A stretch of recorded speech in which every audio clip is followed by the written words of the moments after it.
All right, Shalom. First and foremost, I want to give all praises, honor, and glory to Yahweh, Bahasham, Yahushai, Bahasham, Racha Kodash. Double honors to the elders and the apostles of Great Millstone, and peace and blessings to the elect. And this video, I watched this when I woke up this morning. It was put up by GMS Fear the Most High 7 Ba. All right, he does very, very edifying videos. So subscribe. And in this video, it's a short clip, about a minute long. And this lady, I don't really have too much context as to where this is, but what you can hear her saying is in essence, the at the end especially, she mentioned something that's very key to as an indicator to the direction that they're headed in with these CBDCs. Okay, they're they start off with having all these nations. If you've noticed how fast that's been, having all these nations adopt the CBDCs, giving them a reason to adopt it, right? Or introducing it to them and giving them a reason to transition to it. Because if you notice, have you noticed something? There's a all these countries are adopting CBDCs, and then at the same time, all the world economies are facing inflation shocks, recession threats, economic woes, right? At the same time, given a reason as to why you should jump ship and start implementing these CBDCs. Now, here's the thing at the end is that after Slakia, after you implement these CBDCs, how do you now, as the lady is going to say it, I'm going to play it, how do you now connect them? Because what's the difference between one difference between CBDCs and regular like dollars and euros and so on and so forth? When you go to Europe or another country, you have to exchange your money into their currency. But what they want to do is have a universal connection, a universal currency in essence, okay, in order to allow all these different central banks and their digital currencies to be able to work in tandem. Okay, so I'm going to play the video now. We have talked about digital future. Sorry to bring it to all of us, but the future has arrived. And we all are now striving to make the best out of it, because not only it has arrived, but it has arrived on steroids. If you look at the speed with which CBDCs are picking up, we have done a survey. Over 100 countries are at different stages of CBDCs, or what is happening in universe of stablecoins, or what is happening in the crypto asset universe. We clearly have a lot to deal with. I would like to concentrate on one issue, and it is how we do it with regard to cross-border payments in a world of growing fragmentation. You hear that? Cross-border payments. Now, it's very under the radar, straight to your subconscious the way they talk. Because when we tell you problem, reaction, solution, you notice that whenever they're introducing something new, they always present the old as a problem. Like whenever they're getting ready to introduce some solution, they always speak of whatever it is they're trying to address as an issue, as a problem, as something that needs to be fixed, even if it doesn't, right? They want to introduce a disinformation board. They start to say that free speech to an extent is an issue. You notice that they don't come and tell you, hey, we have an additional way to do this. No, they have to make sure whatever they're trying to replace is looked at as a problem. And innately, when you think of problems or you hear problems, you think of solutions. Well, if there's a problem, what's the solution? That's how they work. So they present a lot of these things that they're introducing in the form of problems and solutions. What they don't want is a problem. The narrative is to convince you that it's a problem. And then, since it's a problem, they have a solution. Once again, the narrative is to convince you that their suggestion is the only plausible solution. Okay, but I'm gonna play this back again, and we'll listen to it one more time. We have talked about digital future. Sorry to bring it to all of us, but the future has arrived. And we all are now striving to make the best out of it, because not only it has arrived, but it has arrived on steroids. If you look at the Right, so this digital future is basically here on steroids because of how fast it's moving, which is all prophecy, by the way, because the Lord did say that he would speed up the days. And this quote unquote digital future is prophecy. All right. Now, the thing about it is, it's not like they're just all, if you notice, it's not like they're just all arriving at this conclusion out of nowhere. All of a sudden, these countries are just arriving at this conclusion out of nowhere. Hey, this is what we got to do. No, it's a plan that's been in the works. And for years, it's just been undercover. Now it's being openly, all right, brought out. Okay. So what they're doing is not telling you we have a new plan. They're just exposing to you what the original plan has been. Okay. That's all it is. So so at the end of the day, I'm gonna keep on going, but this ties into Revelation 12 and 12. All right, it ties into many other scriptures because this is the modern day fulfillment of these scriptures. Now now we're starting to see what the Apostle John saw, and you know what? As time goes on, prophecies are going to become very, very, very clear. All right, they're going to become very clear because it's going to make more sense what the prophets wrote when we are living directly in that time. Because we're not just going to be reading what they wrote, we're going to be living it. So now we can say, oh, it makes sense why he described it as this. It makes sense why he said this. What he saw is what we're looking at. So I can see why, with his vocabulary and them not having been exposed to something like this before, you can now understand when the Lord talked about famines. Now we're starting to see, oh, okay, it makes more sense now, right? It's not that the Lord just brought a east wind out of nowhere and just killed all the crops, but he's using Esau to to orchestrate a man-made famine. See, so now it's getting clearer that yes, there is a famine that the Lord did not lie about. He said there will be famines, and there is a famine, but now you're starting to see how exactly what these prophecies are coming to pass. What are the causes? What are the direct correlations between current events and prophecies? Because remember, prophecy is the end goal. When you read these prophecies, they tell you this is what's going to happen. this, this, this.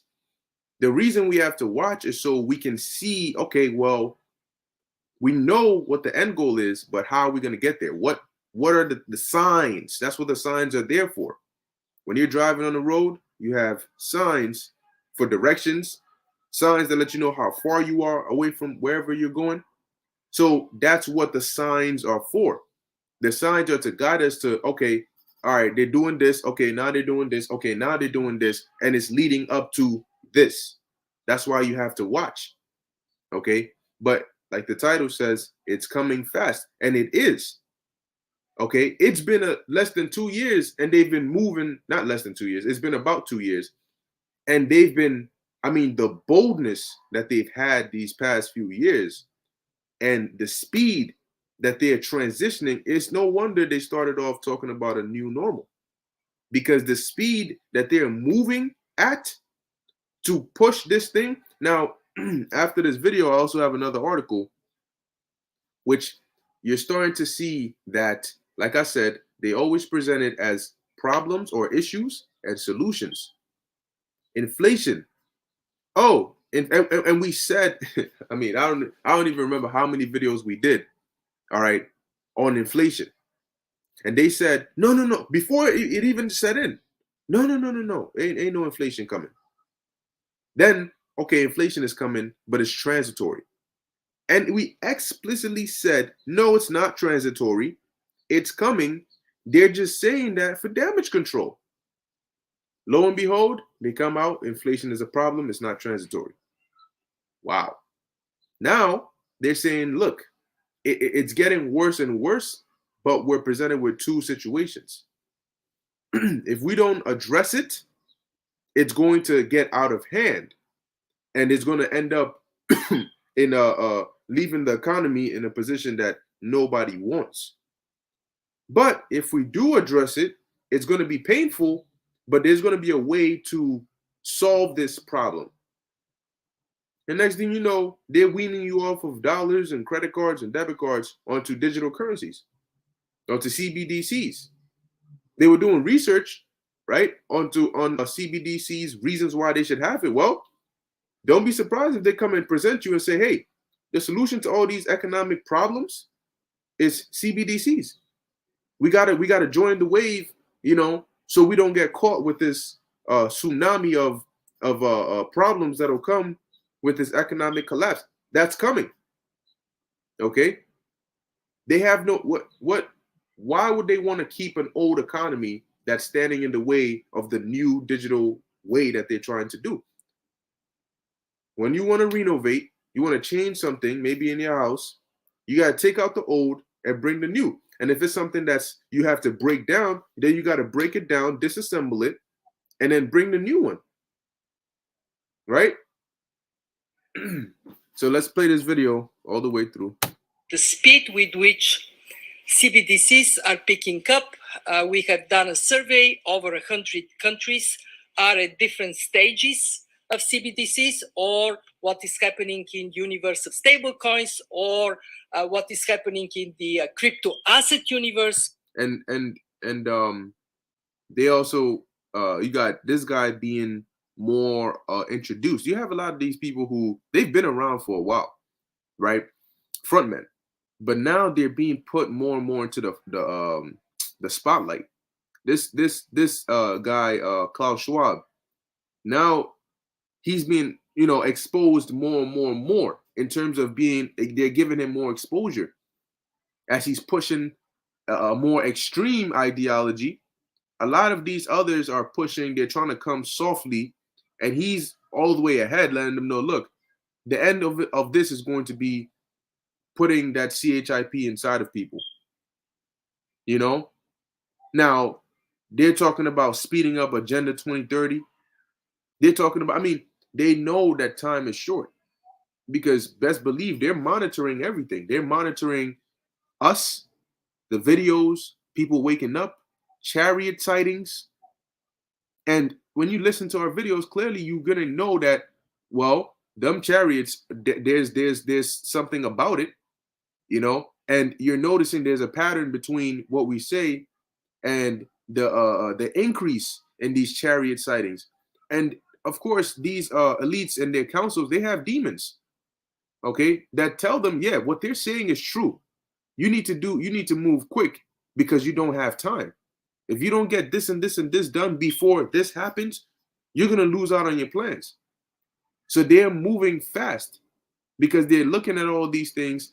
As it says in Revelation 12:12, they're going to come down with great wrath. In order to solidify their agenda, they're going to do anything and everything it takes, by consent or by conquest. All right? We clearly have a lot to deal with. I would like to concentrate on one issue, and it is how we do it with regard to cross-border payments in a world of growing fragmentation. Right, cross-border payments. So they want everything to be connected, and all these people are now starting to sing the same song. Different governments, different leaders, they're using the same terminology, and they're singing the same song. It's called the centralization of governments. They want to, connect it all. One world laws and orders and currency. All right, that's exactly where this is the physical look of what a one world currency or what approaching a one world NWO looks like. Okay, we're getting ready to see on a full blown scale what it is that was seen in the visions of these prophets, and we're going to be able to pick out and identify what certain things are because of the descriptions they left. Yeah, they may not have used certain terms, but the concept is still the same. The underlying concept in those visions is still the same. Okay, John said they put inside of the hand or the forehead, all right, MOTB, right, a charagma. Well, he may not have said CHIP, but he doesn't need to, because when we start seeing these things in front of you, you're going to say, well, this sounds a lot like what the Apostle John was describing in the book of Revelation. Okay? And it doesn't matter that he didn't say America or he didn't say the CHIP. He didn't have to. All right? He didn't have to. Sometimes people talk to you and they don't say exactly every single detail of what they're talking about, but you get what they're saying. You remember that chick that said, she said that thing, and she was pointing to the, and she was saying that thing. And then somebody, if whoever you're talking to, they can know, oh, yeah, I remember that. Now, from the outside, you're saying, what chick? What thing? What was she pointing to? What are you talking about? But there is not everything you say that you need to say exactly. The chick, Christina Becky, who pointed at the dog and she grabbed it by the neck. You don't have. It's not everything that needs to be said in that way, right? But now, another thing that I want to do is I want to get a precept. And when you read some of these scriptures, you'll notice that there's a way they're written. Like in terms of the verses, there's an order, and it's spiritual because not all prophecies are in the order that you read them. Right? Sometimes you're reading one verse and it's talking about another time, then it jumps to another time period, then it talks about something that happens in the future, then it goes back to talk about something that happens in the past. Okay? But there are certain other prophecies that if you actually pay attention to the order, like in Matthew 24, remember that Yahushua in Matthew 24, we're reading it, but this is something Yahushua was speaking. Right? He was telling the disciples this. So when he was speaking to them, you got to pay attention to what things did he say first and what things did he say after. And why would he say it in that order? He tells them about, the false, anointeds. Then he goes on to speak about, the wars and rumors of wars. Then he tells them, don't be afraid, because that's not the end. But then they're going to come and grab you up. You're going to have famines and pestilence. And you notice he's saying this. And then after that, he's saying this. And then after that, he's saying this. And when you go on down later on, you read, he'll mention the gospel being preached throughout all the world. Then he talks about, 70 AD. Then later on, he talks about his return. So you got to pay attention to what is the sequence in the things that Yahushua was saying in Matthew 24. Because we're seeing that the way the order, right, the chronological order of the things he said, they're happening in that order. You're seeing wars and rumors of wars. Now we're seeing manufactured famines. We've been seeing earthquakes, on and on and on. Okay? But you notice he didn't talk about his the Son of Man coming with the clouds immediately after the time of that tribulation. He didn't mention that before wars and rumors of wars. Right? He didn't mention that before the famines. There's still a slight order in the way Yahushua, told them about the signs. Now in Revelation 13, right, we know this famous chapter. It talks about it talks about the one of the main prophecies here, right? And when you read from verse 14 to verse 16, there's also another order, right, in the way that the prophecies or the verses are stacked on each other. Now, when you read 14, it tells you, right, and he deceiveth them that dwell on the earth by the means of those miracles which he had power to do in the sight of the beast. Now, we know that the quote unquote miracles are the feats that he does by means of his technology, because that's how he's able to make the impossible seem possible. But it starts with him deceiving them that dwell on the earth by those means. Elon Musk comes and tells you, my brain chip will be the cure for a majority of all these diseases, if not all. Now, you're going to have people that are going to say, wow, if you can cure insomnia and this and this and this, then why wouldn't I go and take something like that? Or if my child suffered from something like that, why wouldn't I give it to them if it can heal them of whatever this is? And they're going to completely disregard the fact that he's clearly telling you about a prophecy that you're not supposed to partake in, that you're not supposed to take that thing. But then it says what? Saying to them that dwell on the earth, right? Not in one portion of it, but the earth. So this is a global thing.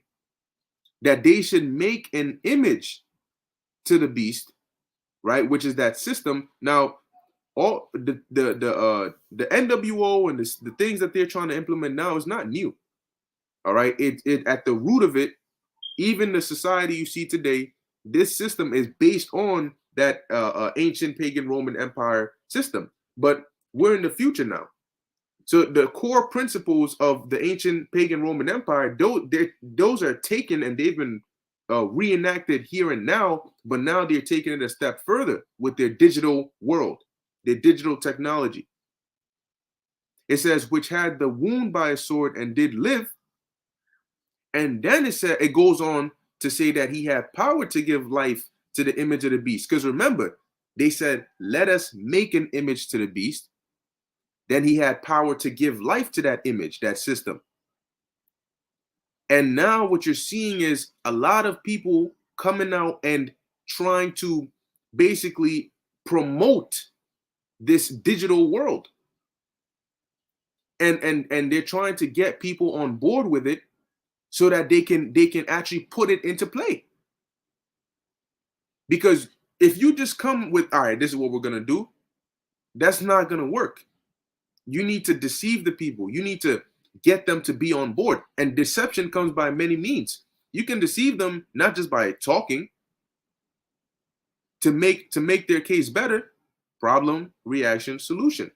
You got to present problems.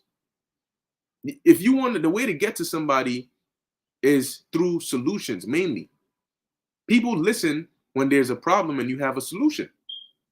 Okay, when somebody's in trouble and you present sound solutions, sound advice, guess what? They're gonna look at you as somebody that they can come to and listen to. They're gonna take you seriously when you speak because you present solutions to problems they have.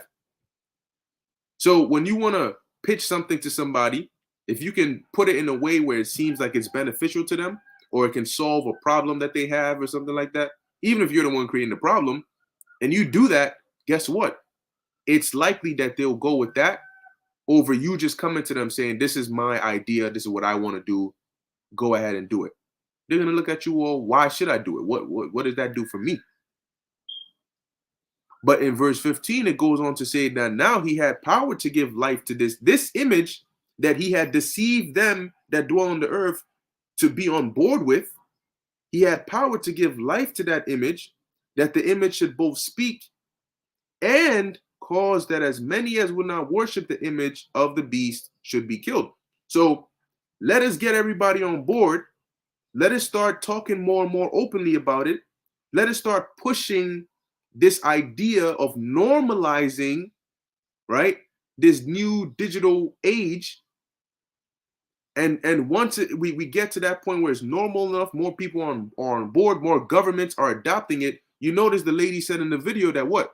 These countries are at different stages of this implementation of the CBDC, which is another factor of the Internet of Things, right? And slowly but surely, you start to see things change. New laws being enacted, new norms, new currencies, new ways of doing things. And that's giving life to to this system. And before you know it, the old world is gone. People don't use cash anymore. People don't do things a certain way anymore. It's not the quote unquote conservative way anymore. And then as they're doing that, guess what? You have laws that say, okay, this is what we should do, but it guards against people that don't want to do that. They're going to be known and labeled as what? Dissidents. Okay? As people that are against or enemies of the state. So once they fully give life to this image, guess what? They're going to come after people that are not down with it. They're going to lock you out. They're going to demonize you. Okay? And they're going to come for you. And then you notice verse 16 comes after, where it says he causeth all, which we know the word causeth is poeo. Okay? And a part of that poeo is verse 14 and 15. To receive, right, that CHIP inside of them. So they gotta push this system, because look, the CHIP, Revelation 13 and 16, it's not meant to be used in the old world. Okay, the CHIP is gonna thrive in the new world because it's a digital thing, right? It's like it's almost like your key, your connector into the digital world. That's how you're going to be identified. That's how you're going to make transactions. Revelation 13, 17. That's how you're going to partake, okay, in the new world. When people, you know, like if you go and get the CHIP now, right, or a couple of years ago, it's nothing special because the people still use cash and credit cards and debit cards. The system is still fairly normal, quote unquote. But when they change everything up and it's up to the standard of digital IDs, you know, connected with everything, that kind of thing, now that CHIP is going to play a much bigger role. So it's crucial that they set up that foundation, that infrastructure, that system, and then they introduce this thing and say, look, this is how it has to be. Because have you noticed they're talking about CBDCs, but they're not talking about the physical form of it. They're not really fully pushing that yet. They're slowly doing it side by side, but they haven't had that full global push for everybody to start getting that CHIP put inside them. But they are talking about CBDCs, you know, which is sounding more conceptual, but it is physical. Eventually, they're going to need that to take some form. You're going to need to take some device that connects you with this system, but at the same time, it holds all your information. Almost like you are that device. That, like today you got a social security number. Well, everything about you, for you, with you is going to be held on that charagma, that CHIP. and they're gonna put that in you. And when you have that, you're in essence gonna be connected. You're gonna be registered. But if you don't, it's almost like you don't exist. You can't do anything. What are you gonna be doing? You know, where are you gonna be going? Like today they tell you if you don't have the Vanessa, I mean, you can't go here, you can't work here, you can't do this. You're just there. You know, while everybody else is going, while life is still quote unquote going on. All right. So I just wanted to highlight that in this part in Revelation 13 on just looking at what the verses that come before verse 16 and how they're basically laying that groundwork, that foundation, and then boom. So that leads us to believe that, guess what? When you hear videos like this, where she's telling you that verse 14, verse 15, the groundwork for this digital, this image being pushed in full effect, that groundwork is upon us on steroids. That means that verse 16 is following right after, and it's coming fast. And before you know it, it'll be here. They're talking about doing I don't know if they've started yet, but human trials on the brain charagma. So by the time everything is set up, you're gonna have people who are able to get the CHIP put inside their head, or they're able to get it put inside their hand. All right. And now, and see, when you start seeing, when you wake up and on the news they're talking about it, when you go outside, that's what you see, right? Social media, everywhere, that's the new thing. It's going to be very evident in your head. This is what the Apostle John was talking about. This is exactly what he described. I understand why he said the forehead.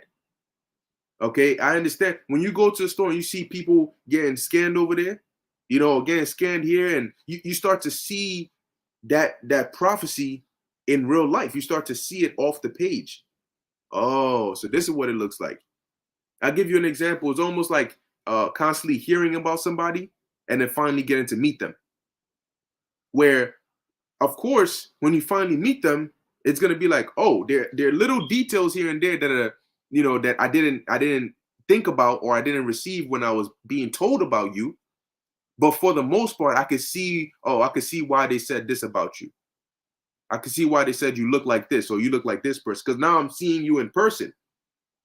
So now I could, that's what they meant when they said sometimes, he's a little rough around the edges. Right? Because I haven't met him yet. So, but now that I have, I can see what they're talking about. So when this prophecy kicks into full effect, as we're seeing it coming fast, we're gonna completely understand these prophecies. They're gonna make all the sense in the world, which they should now, but they're gonna make even more sense. Damn, this is what John. That's Revelation. That's this. Yes, this. And that's why also in Isaiah 33:6 it says, "Wisdom and knowledge shall be the stability of thy times." Because it's almost like we're gonna have a spiritual checklist that we can check as we're going through. Yep. 2nd Ezra 15. This is it. This is what they was talking about. This is what Ezra saw. This is why he said what he said.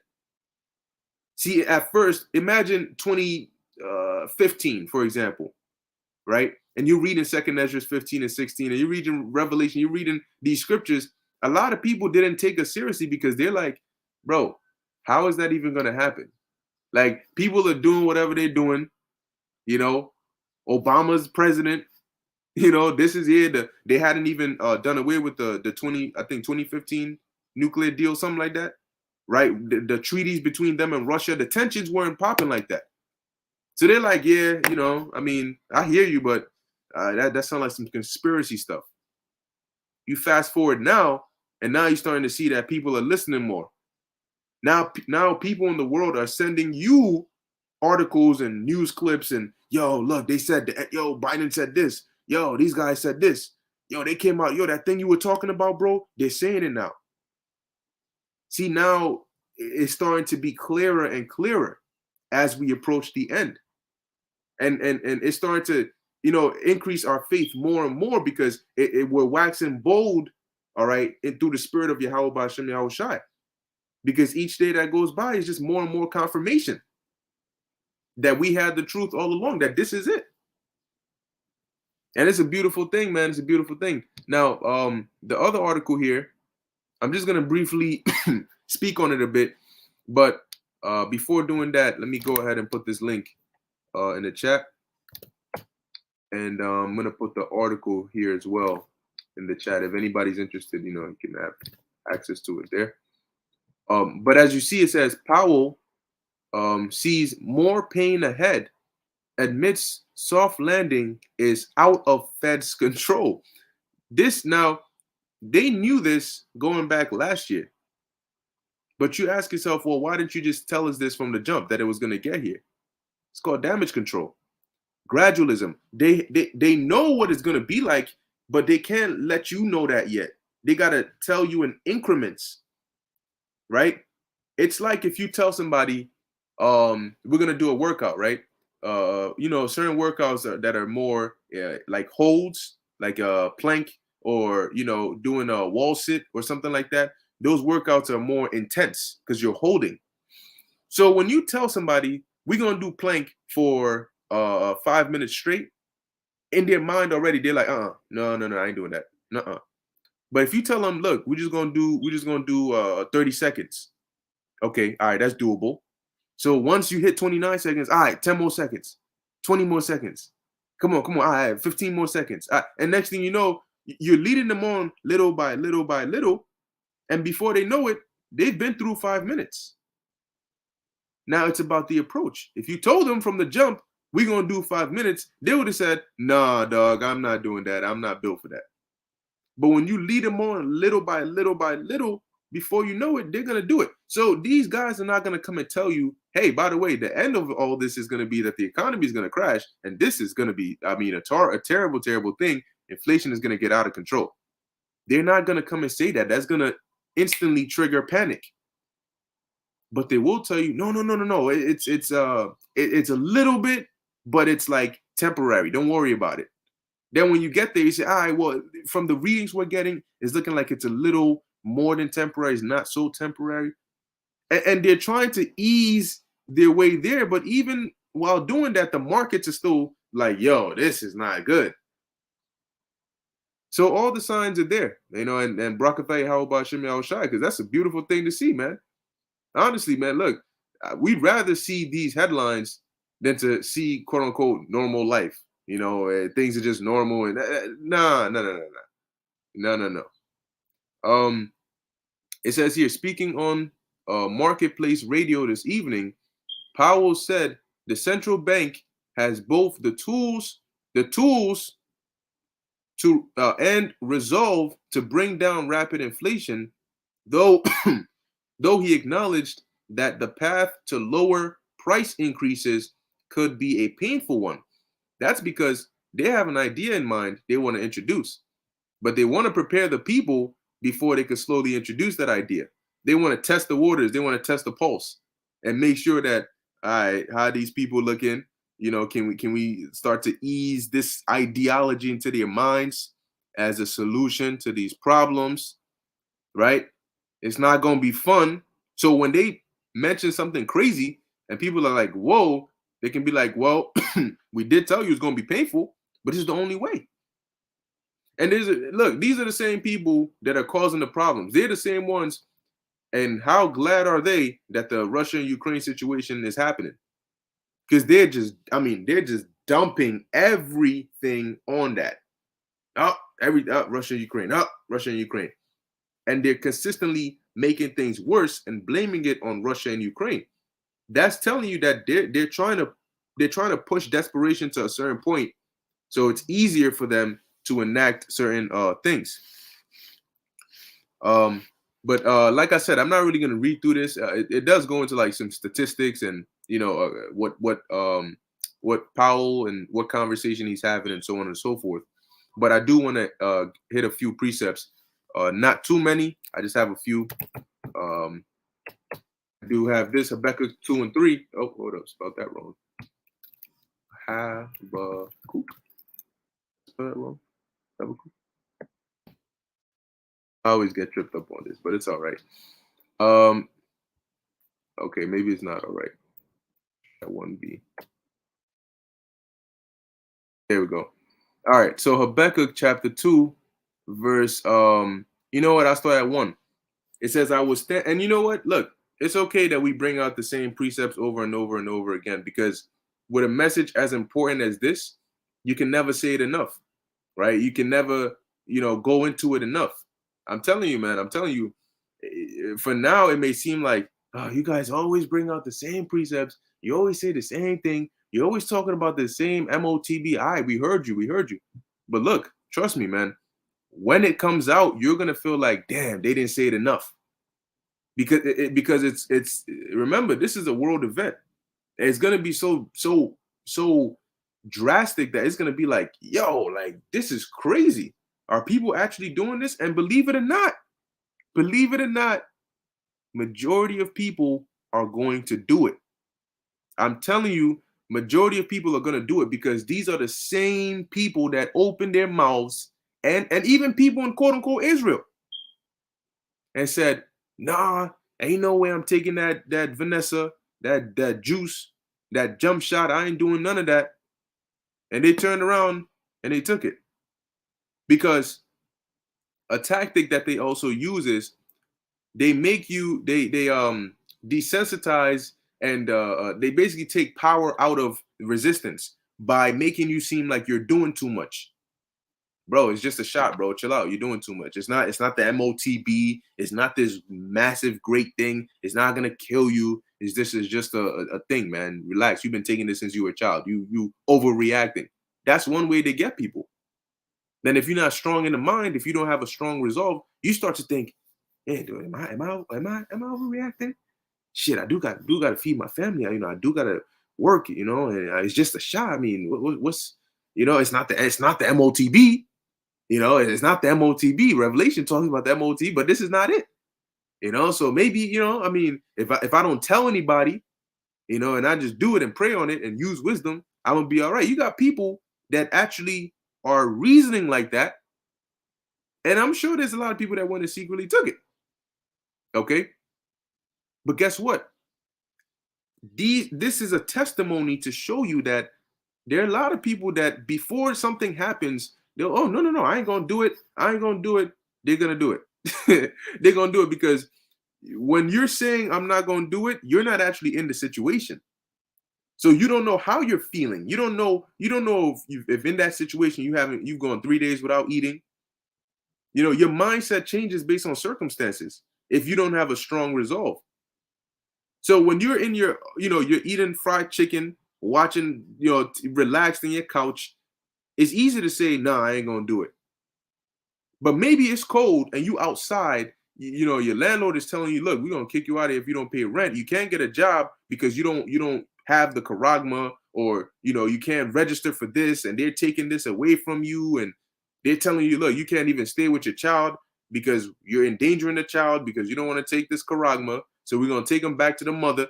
All these things are going on. Guess what? You're not in your couch anymore. You're not comfortable anymore. So, to say I ain't gonna do it, when you're in that situation, your mind is gonna be thinking differently.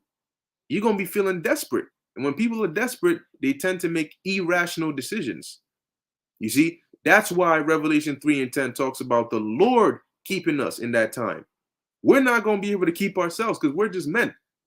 We're human.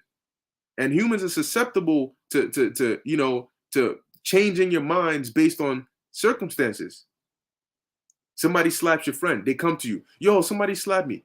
Who slapped you? Man, I'm going to mess them up. Man, let me find that dude. You go and you find a dude, and the dude is looking like the Incredible Hulk. All of a sudden, that energy calms down. It was good. Oh no! Oh, it was you. Oh man, damn! Look, I bet he was acting up. That's why you slapped him, right? Yeah, no, that's all good. I just came to make sure. That's all good. Then you turn around again. Once again, we're men. Circumstances change your mind. Before you meet the dude, you walking all tough and shit. Oh, who hit you? Man, I go beat his ass. You find out this dude is all freaking huge and shit. Now the energy has changed. It's just like that. That's why we need Yahweh, Ba'ashem Yahweh Shai, to keep us.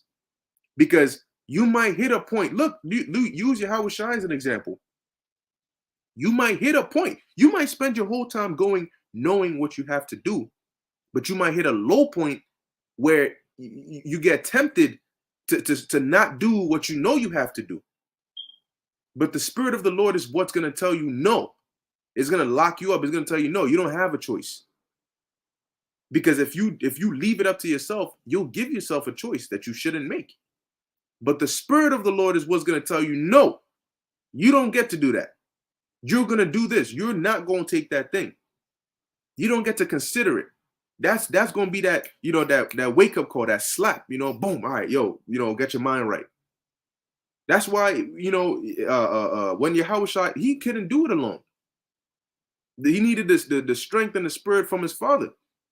Because even Yahushua got to the point where he's like, damn, like this is like, if there was another way, you see? And Yahushua knew from the spirit world coming on the earth that this was his purpose. But even him, when he hit that point, was tempted.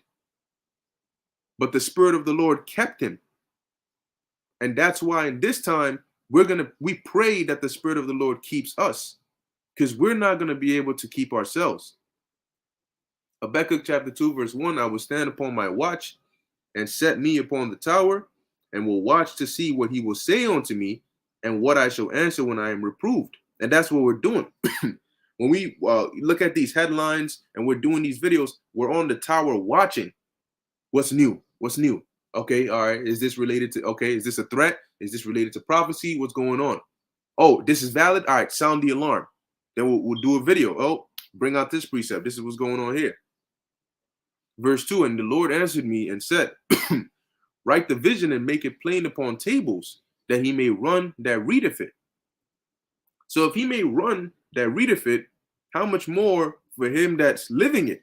Why do you think Ezra said, woe is me, when he saw the visions? Verse 3, for the vision is yet for an appointed time,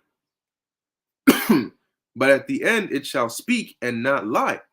Meaning that when you actually look that up, that it's not going to lie, it means that the events that take place are not going to make the prophecies false. It's not that the prophecy is going to say one thing and then something else happens, because then that's going to make the prophecy a lie. Okay, but these things are going to take place and they're going to confirm the words and the prophecies. Now it says what? Though it tarry, wait for it. There's been points in times in the ministry, right, where, things look like it was going to be it, but then it wasn't. It's tarrying, then it slows down, then it just dies down, then it starts back up again. But a part of our patience and our suffering is to wait. It's like being so excited, and sometimes it feels like a letdown, but then you get excited again, and then and you get excited, right? Like you're waiting for somebody to come pick you up or something, and you hear a car that comes mad close to your door. You thinking, nah, it gotta be him. Ain't nobody live all the way out here. Then the car just does a U-turn and turns around. You're like, man, But we have to what? We have to just be patient through it. And why is that? Because it will surely come. It will not tarry. So when this thing, as we're seeing it, starts to pick up, it's going to pick up speed. It's going to be like an avalanche coming down a mountain.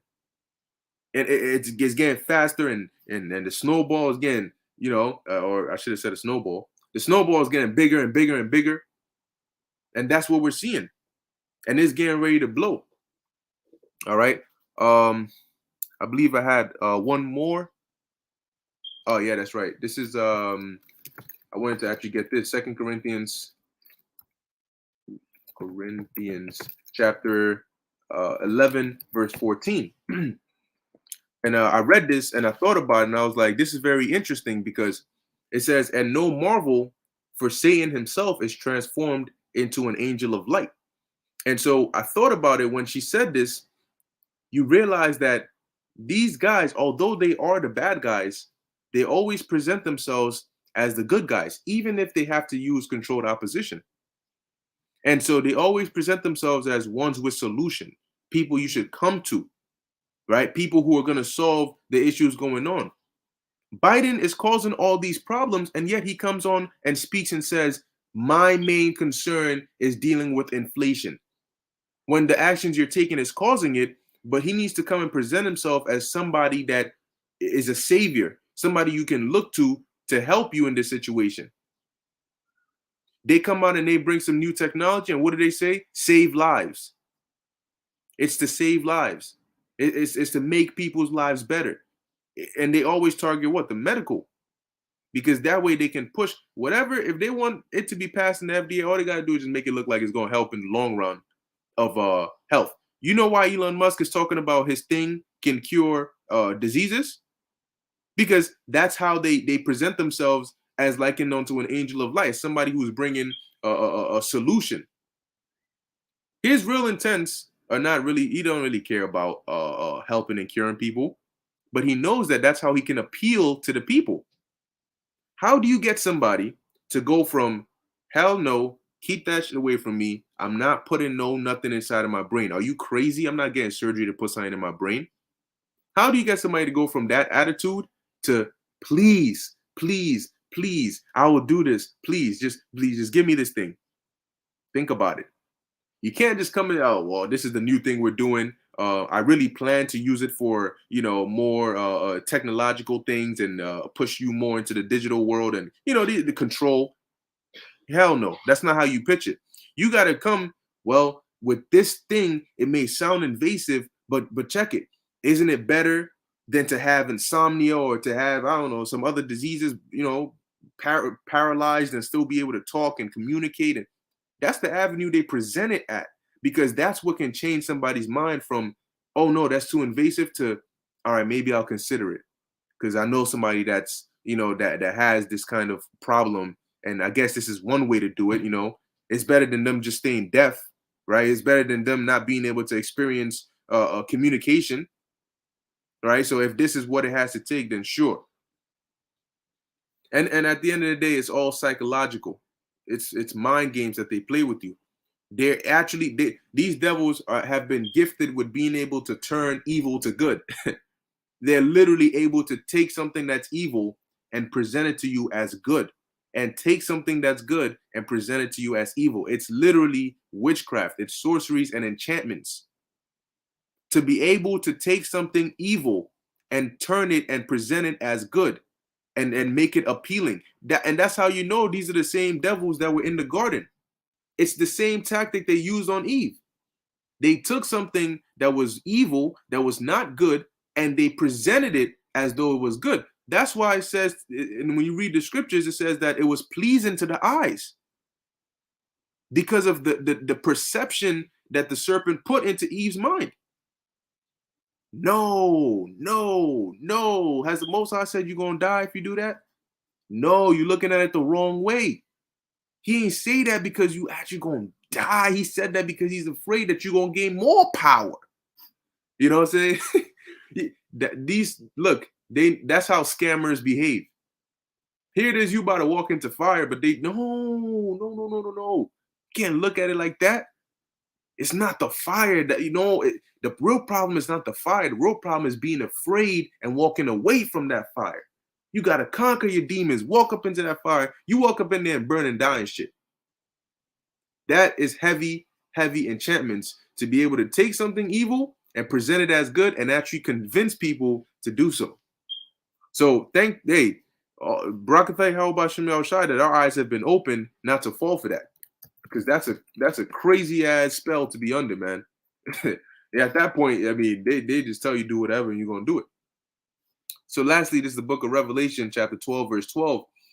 It says, therefore rejoice ye heavens, and ye that dwell in them. Woe to the inhabitants of the earth and of the sea, for the devil is come down unto you, having great wrath, because he knoweth that he hath but a short time. This is why they're moving with such speed. And one more thing I'll say is, when you listen to this video, you notice how she puts the words, right? She doesn't say that we are introducing this. She says the future is bringing this, as if the future is a person that's grabbing these agendas and saying, here, you guys do this now. Because they're the ones behind it, but she's presenting it as though this is something that's just been brought upon us, and we are handling it. Right? We are tackling this this future that's been brought upon us. You are the ones bringing that kind of a future. Because the future doesn't have to look like that, but you, because of your plans, that's what you want it to look like. Which ultimately is just prophecy at the end of the day. Okay, so let me stop this share and let's see if we got some precepts on here. That's right. This is Jeremiah the Weeping Prophet 144, Job 24 and 13. They are of those rebel against the light. They know not the ways thereof, nor abide in the paths thereof. Yeah, that's why it's crucial. See, having been given access to this light, you have to do everything in your power to stay in this light. The light, this truth, is a moving path. All right. And if you stand still, you're going to fall off. You got to move with it. Right. If the path moves, you got to move. If it moves to the right, you got to move to the right. That's how you stay on the path. If it was as easy as just standing still, then you wouldn't have to put in work. But when you come into the truth, it's flowing, it's moving. You got to move with it. If you stand still and you get complacent, you're going to fall out. You're going to fall off the path. The path might do a zigzag. No, you got to do a zigzag. Right? It may do a up and down. You got to do an up and down. But if you say I'm gonna just walk one way, or I'm just gonna stand still, when it shifts and does that zigzag, guess what? You're falling right off, and you're gonna fall out the light. And that's when you're gonna realize, damn, when you're in darkness, that's when you're gonna realize you had the light. And you don't want to get to that point before you realize that. Trust and believe that's not somewhere you want to be, and especially not in these times. Okay, so I'm actually gonna finish it off with this. This is GMS Transfiguration Spirit 7, Revelation 3 and 10. Because thou hast kept the word of my patience, it's a conditional statement, right? Because you've done this, this is going to happen. So that means if you haven't done this, then the latter part of that is not going to happen. It says, because thou hast kept the word of my patience, which we hope that, to be those that have done that, I also will keep thee from the hour of temptation, which shall come upon all the world. There you go with the world again, to try them that dwell upon the earth. All right. And may the Lord have mercy on us and have us pass that trial. All right. So with that, I'm going to end it here. Lord willing, that was edifying to the elect. In closing, I want to give all praises, honor, and glory to Yahweh, Bahasham, Yahushai, Bahasham, Rakah Kudash. Until next time, Shalom.